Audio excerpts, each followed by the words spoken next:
What is going on, everyone? My name's Boit, and I'm back with some more Age of Mythology. The Titans action spawning in the left side of the map, in the blue color, playing as Hades. His name is Punkstar. His opponent today, in the red color, playing as Loki. His name is Gaboo. The map is competitive, mega, random. This is game number 5 of this best of 5 for the Challengers League portion of the Champions League tournament. You win this game, you go on. You lose this game, you pack your bags, you get on your bike, you go to the convenience store and you say, "It wasn't me. I wasn't him today," and that's okay. Next time, we'll be there.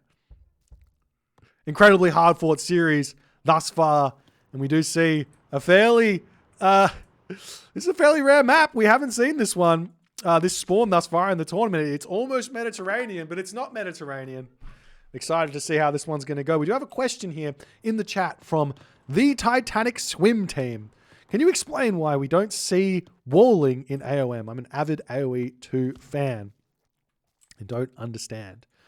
Walls definitely do happen, and quite considerably they do happen. It depends on the map. It depends on the game. Generally speaking, really long walls are avoided. They cost quite a bit of resources.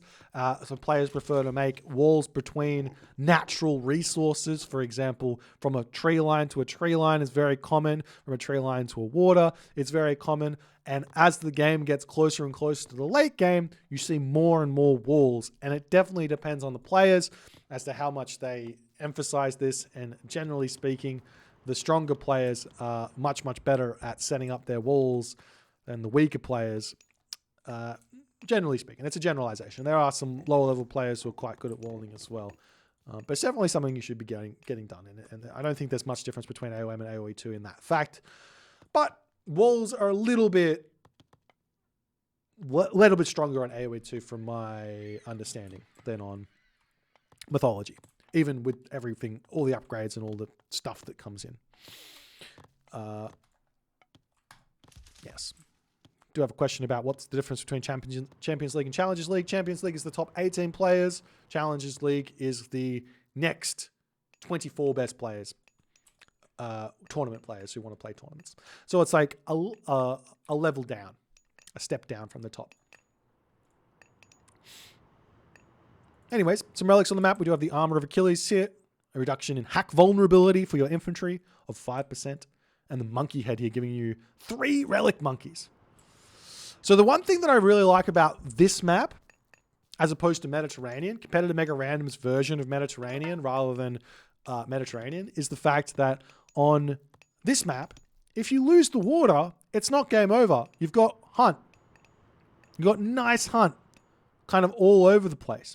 And I mean, this map here looks like there's only a little bit of boar, but it's still more than what you would find on Mediterranean. So it allows the loser of the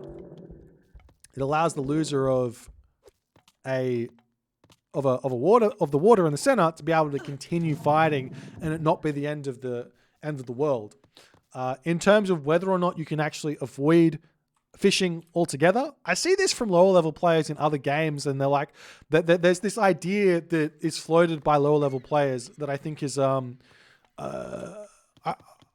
maybe a little bit of an absurd idea in my opinion, but maybe not quite that extreme, but I just don't think it's right, is there's this idea that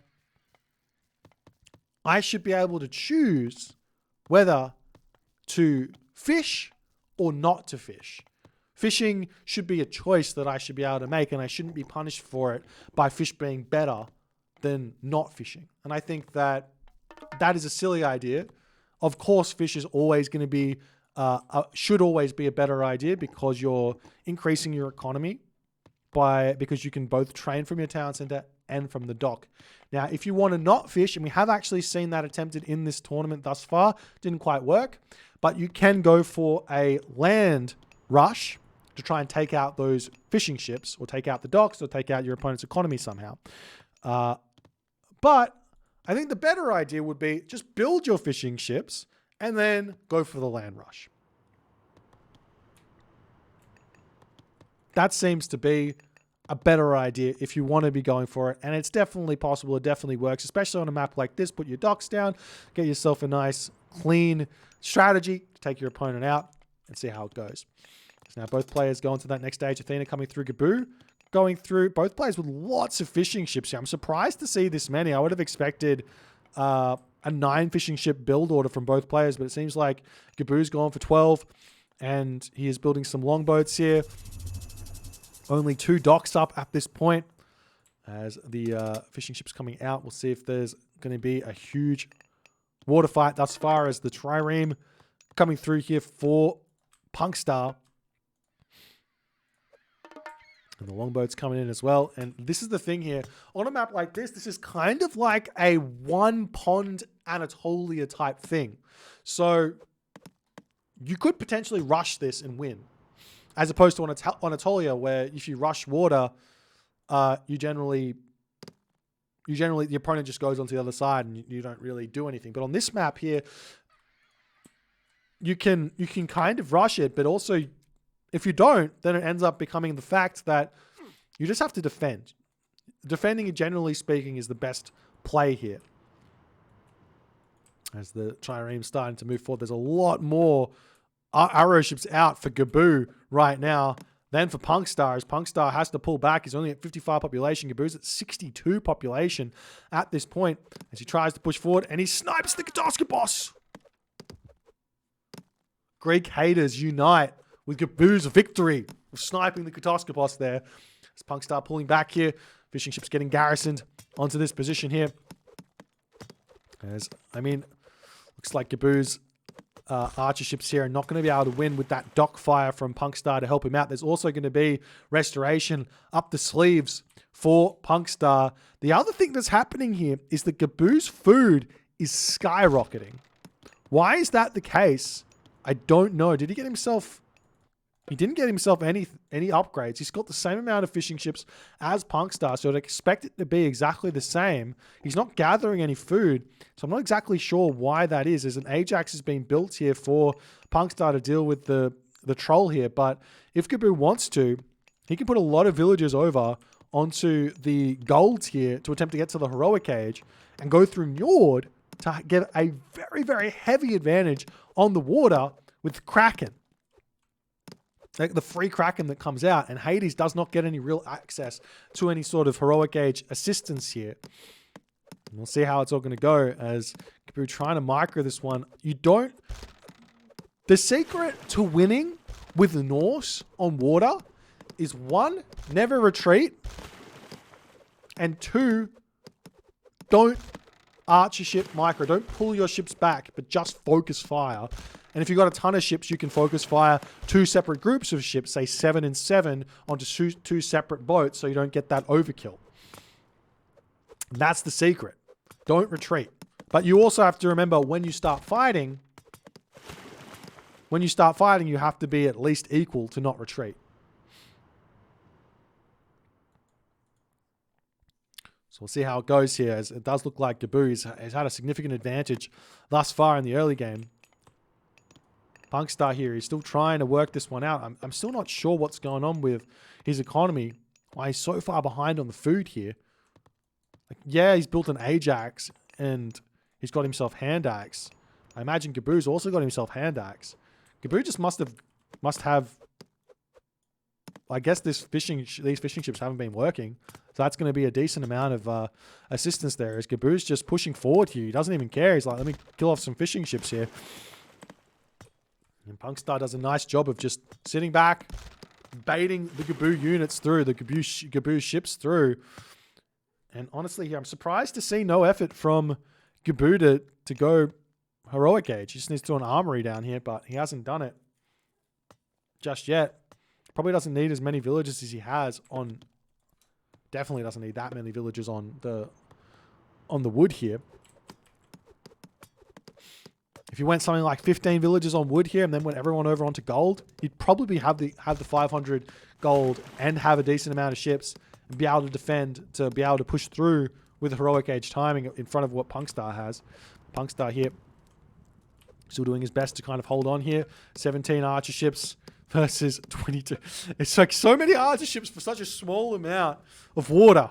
But you kind of need to do it for the first part of the game while everyone sorts everything out. As we do see an armory coming through here for Punkstar. Hall of Fame's coming through for Gaboo as well. As Gaboo here, he's now getting himself up the armory. The big question is, does Gaboo think, or does Gaboo realize that Njord in this map is going to be a really, really tough thing for Punkstar to deal with? Not only do you get the huge assistance of the Kraken, but you also get the huge assistance of having walking palm trees here to take out the docks really fast and the mountain giant. But we see Braga coming through here for Gaboo. You also get flaming weapons to use with the longboats if you so choose, or to kind of do both things there. We'll see if Gaboo's going to go for his town centers or not. Longhouse is moving forward here as well. As Punkstar, he's got himself up. His military academy armory is up with the shields upgrade. The shields upgrade will give Gaboo, will give Punkstar an advantage here in these fights because it gives him enough HP to kind of make up for the lack of damage, the extra damage that Gaboo does with the boost that he gets from being Norse here.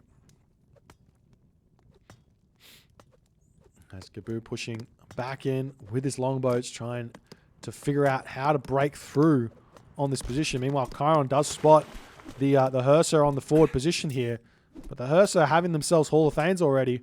A little bit of micro should be able to win these fights here.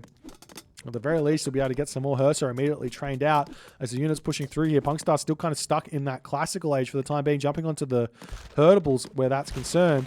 As there's a huge advantage here now made by Punkstar with his triremes, and Gaboo gets pushed back. Punkstar, he's got to be happy about that one, but he does utilize that restoration on the water there. I think it might have even hit some of the units on this position here as well to help him win that. But Gaboo at this point might just want to say, no worries, let me just sack the water, go full land, and start looking for some gold staves. He gets military buildings down on both sides of the map here.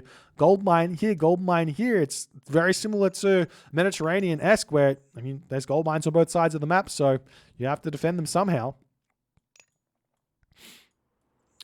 But I think Gaboo, does he have a market going up somewhere? Market. There's the market. So he is deciding to try and get himself to the mythic age here. The question is, do you go for hell for the big bonus of getting the fire giants out and the Nidhogg, or do you go for Fimble Winter to get that boost of having Yormund Elvis to guarantee you a win, or guarantee you to keep the water and hurt that one town center economy that the Hades has got at this point? We'll see what he's going to pick, and he does indeed pick the hell here. He wants the Nidhogg. He wants the fire giant. He doesn't care about that water in the slightest. Still no second town center up. I wouldn't mind seeing the forward town center getting grabbed here by Gaboo as the game continues, as that temple is up. You can delete the back temple here as well to get the fire giant popping out straight away over onto this position as the villagers move over here onto that gold. As I think there was a spied villager at some point. Where is it? Let's see what Gaboo can see. So the spied villager has nicely been moved into that hometown center from Punkstar. As the trireme pushing through here, the units might catch this town center going up. If Punkstar's spidey senses are tingling, he should know that that's something that is potentially going to be happening. Gaboo could also take this town center as well to boot here, which should be a huge boost to his population. And he is mostly just going after fishing ships with his archer ships at this point. Takes down the dock, takes down the fishing ships. As the army moving forward, looking for some raids here, but the town center is going to be up.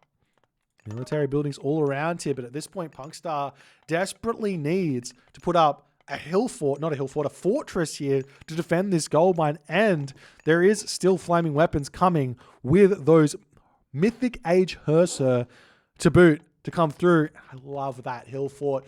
Hits the gold mine here as well. Now there's only the one gold that Punkstar can grab here in this game. He's got all the military production in the world, but only 115 population. He needs to get rid of those triremes here. That's so much. 44 population there for Punkstar in that position on the water is going to be absolutely useless as the Nidhogg comes through. Hersher pushing in onto the top here as well to start hitting the villagers on this position.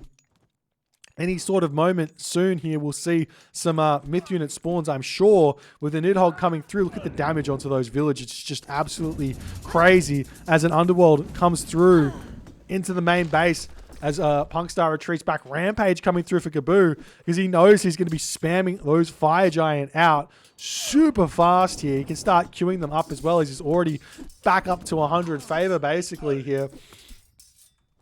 As he's at 100 favor, definitely want to queue the Fire Giants up here. As he did delete the temple, but where's the Fire Giant? Oh, there he is. Fire Giant going after that Underworld passage as the villagers in the main base here. Gaboo's going to be able to trade for a little bit to try and save himself. The Nidhogg getting caught out of position here as the villagers coming through trying to take out the hill fort with their Shanky Shanks, but the Battle Boar coming over here as well. As Punkstar desperately needs to get those trireme and delete them here to get himself a little bit of population. Gaboo smartly holding on to his flaming weapons here as well, as long as he possibly can. Does not need to utilize it. But as this game goes on, you'll also see Punkstar being able to get himself some Papaspists here to boot, as the Nidhogg trying to get targeted down here. Chiron on the back here, 34 HP. If you could drag the Nidhogg close to the trireme, you could potentially get himself the upgrade for the trireme to get bonus damage versus myth units and maybe even take that Nidhogg out as it's getting down very, very slowly, getting a lot of damage done. Units back over onto this position. Punkstar is completely idle in his main base. 112 population of 115. Gaboo still only on 2 town centers at this moment. The Ballaster starting to come out. The hill fort still alive here as the Nidhogg getting closer and closer to be finished off. Flaming weapons getting utilized at this point as the units manage to finish off that Underworld passage. Another hill fort coming up on the top side of the map here as well as the units trying from Gaboo, only with a handful here, trying to take down as much as he possibly can on that position. As Gaboo's temple here is starting to pump those Fire Giants out incredibly fast here, ladies and gentlemen, as the Nidhogg, 42 HP remaining here, will be going down. Can Punkstar, though, hold on to this gold mine, or will Gaboo be able to move around? So many Fire Giants coming for him, though. 66 favor as well at 26 favor here for those Gaboo Fire Giants. He's going to be getting himself at least another 3. That's 8 Fire Giants for a heroic age Hades to deal with. Yes, you've got the Achilles, which can be a big, big help, but that's so many myth units for Gaboo. The point differential here, pretty large. Punkstar can get himself back out some fishing ships now that he's cleaned up all of that, but how is he going to be able to deal with this? The gold mine now getting grabbed for Punkstar. He's got 30 villages to 50 villages of Gaboo. As Gaboo breaks through, takes down the military academies over here as well. As the medium hoplite trying to pull back in here. But the Loki Hersers pulling back as well. As Gaboo slowly starting to move forward into this position here. Watchtowers going down. Hill fort getting put up by Gaboo on the front. He can now start taking down that home. Look at 7 Fire Giants here. If he targets the villages, not the villages, the army, the damage is going to be astronomical here with the special attacks. It's just disgusting. And Punkstar agrees it's disgusting. Taps out. Gaboo claims the victory on this map. As you can see, not quite Mediterranean means a lot of possibilities come through for Loki and for Norse and for Egyptian and for every other civilization to have a go and actually win on these types of maps. That's why I love competitive Mega Random. I love the maps that are kind of included in it. And Gaboo manages to make it work here as Punkstar could not figure out the right way to force himself in to a winning position in this game. as Gaboo just played it too well, wins that series 3-2, and he's going to go on to the quarterfinals of the Challengers League portion of the playoffs. If you guys enjoyed this series, enjoyed this tournament, enjoying the content, please consider hitting the follow on the Twitch. If you're on the YouTubes, don't forget to hit the subscribe button so you don't miss any games. I'll see you guys in the next game. Bye.